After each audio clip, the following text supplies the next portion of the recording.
بسم اللہ الرحمن الرحیم۔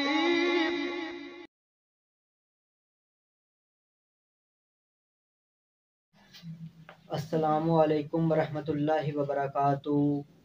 انا اوثق الارا کلیمۃ التقوی وخیر الملل ملت ابراہیم اشرف الموت قتل الشہداء وعام الامجی الضلالۃ بعد الہدی۔ اعوذ باللہ السمیع العلیم من الشیطان الرجیم، بسم اللہ الرحمن الرحیم۔ تاریک شب میں سحر پیدا کر، جو دین کے کام آئے وہ سر پیدا کر۔ تاریک شب میں سحر پیدا کر، جو دین کے کام آئے وہ سر پیدا کر۔ کثرت کو دبانا ہو قلت سے اگر، کثرت کو دبانا ہو قلت سے اگر، تو پھر محمد کے صحابہ کا جگر پیدا کر۔ محترم بھائیوں، آج کل کے دور کے اندر صبح اٹھنا، پینٹ کوٹ پہن کر، ٹائی لگا کر، ایئر کنڈیشن گاڑی میں آفس جانا، وہاں جا کے لیپ ٹاپ پر کام کرنا اور رات کو پھر ایئر کنڈیشن گاڑی میں بیٹھ کے گھر آ جانا اور پرسکون جگہ پر سو جانا، صبح اٹھ کے پھر وہی کام آفس جانا، پرسکون زندگی بسر کرنا تو آج کل کے دور میں بہت ہی آسان ہے۔ لیکن اللہ کی قسم، خندق میں، بدر میں، احد میں، تبوک میں، خیبر میں جانیں دینا، لڑنا، اپنے قربانیاں دینا، بچوں کی، مال کی، خود کی، بھائیو یہ بہت مشکل ہے۔ اور یہ قربانیاں کنہوں نے دی ہیں؟ یہ قربانیاں اللہ کے نبی صلی اللہ علیہ وسلم کے صحابہ نے دی ہیں، ان ہستیوں نے یہ قربانیاں دی ہیں۔ آج کل تو ہم بہت پرسکون زندگی گزار رہے ہیں، لیکن ہم ذرا پڑھ کے تو دیکھیں حدیث کو کہ انہوں نے کیسی زندگی گزاری ہے، ان کا ایمان کیا تھا، وہ اللہ کی راہ میں لڑتے تھے۔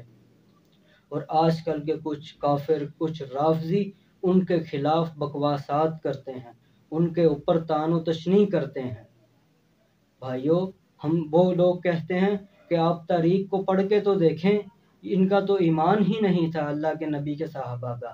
ہم کہتے ہیں جس تاریخ میں صحابہ کے خلاف تاریخ لکھی ہو، ہم اس تاریخ کو اپنی بوٹ کی ٹھوکر پر رکھتے ہیں، اس تاریخ کو ہم کوڑے کی جگہ پر پھینکتے ہیں۔ کیا ان کے لیے تورات کی مثالیں کافی نہیں ہیں؟ کیا ان کے لیے انجیل کی مثالیں کافی نہیں ہیں؟ کیا ان کے لیے قرآن کی مثالیں کافی نہیں ہیں؟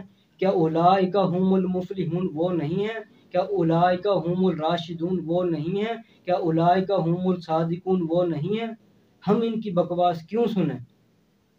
بھائیو، اللہ کے نبی کے صحابہ کا مقام تو یہ ہے کہ اللہ کے نبی صلی اللہ علیہ وسلم نے فرمایا کہ جس نے ایک دفعہ ایمان کی حالت میں مجھے دیکھ لیا اس پر جہنم کی آگ حرام ہے، اور فرمایا کہ جس نے مجھے جو نہ دیکھ سکا، میرے بعد آیا، تو جس نے اللہ کے نبی کے صحابی کو دیکھ لیا اس پر بھی جہنم کی آگ حرام ہے۔ اور یہ لوگ ان کے ایمان پر شک کرتے ہیں۔ بھائیو، ان کا ایمان تو یہ تھا، ان کا جو اندر کا جذبہ تھا وہ تو یہ تھا کہ جنگ موتا کے اندر ایک صحابی کو اپنی بیوی کی یاد آ رہی تھی، تو اس نے اس جنگ کے دوران ہی اپنی بیوی کو طلاق دے دی کہ کہیں بیوی کی یاد مجھے اللہ کی یاد سے دور مت کر دے۔ یہ تھا ان کا ایمان۔ اور آج کے رافضی ان کے خلاف بکواس کرتے ہیں، اور خاص طور پر یہ خلفائے راشدین کے خلاف بکواس کرتے ہیں، حضرت ابو بکر صدیق رضی اللہ تعالیٰ عنہ کے خلاف بکواس کرتے ہیں۔ حضرت ابو بکر رضی اللہ تعالیٰ عنہ کا تو وہ مقام ہے جو زمانہ جاہلیت میں بھی افضل تھے اور زمانہ اسلام میں بھی افضل ہیں۔ اللہ کے نبی نے فرمایا کہ یہ وہ ابو بکر ہے جو زمانہ جاہلیت میں بھی افضل تھا۔ تو بھائی، یہ ان کے خلاف بکواسات کرتے ہیں۔ اور حضرت ابو بکر کی شان تو یہ ہے کہ رسول اللہ صلی اللہ علیہ وسلم مسجد میں داخل ہوئے اور کہا مرو ابا بکرن فلیصلی بالناس، کہ ابو بکر سے کہو کہ آگے نماز پڑھائے لوگوں کو۔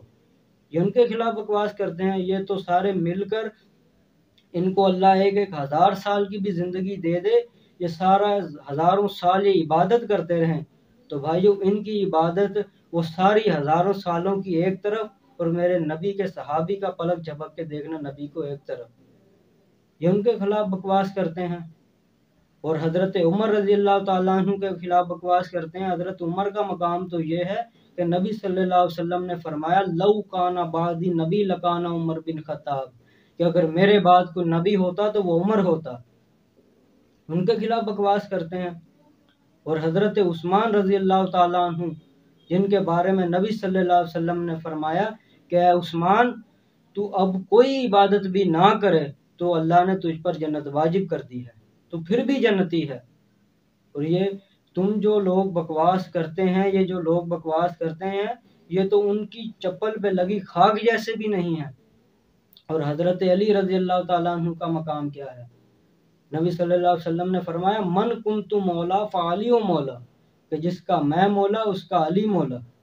یہ ہے صحابہ کا مقام جن کے خلاف آج کل کے رافضی بکواس کر رہے ہیں۔ ہم چپ ہیں اس کا مطلب یہ نہیں کہ ہم کچھ کر نہیں سکتے، لیکن ہم قانون کو اپنے ہاتھ میں نہیں لینا چاہتے، لیکن قانون ہمیں مجبور کرتا ہے کہ آپ قانون اپنے ہاتھ میں لے لیں۔